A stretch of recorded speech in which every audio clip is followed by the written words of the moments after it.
గురుగారు లక్ష్మణదాస్ ఆయన గురుగారు కిషన్ ప్రసాద్ లక్ష్మణదాస్ శిష్యుడు ఉంటే కార్యక్రమానికి మరుగుపడిపోయింది.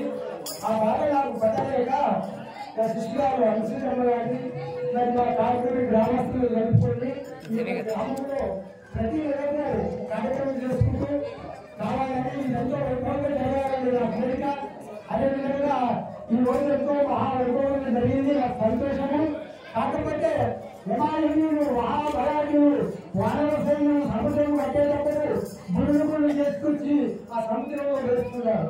అప్పుడు ఉంటది ఎందుకోసంగా నీళ్ళలో మునిగి పుష్కర పొందాలి దాన్ని తీసుకుపోయి ఆ లాభ సముద్రంలో తెలుసు. అదేవిధంగా మీరు మీరు భగవంతుడికి మాజీ సర్పంచ్ మేమే కాదు 5116 అదేవిధంగా వృత్తమనే నేను కూడా ఈ యొక్క ఆశ్రమానికి 2000 పదాలు సమర్పిస్తున్నాను.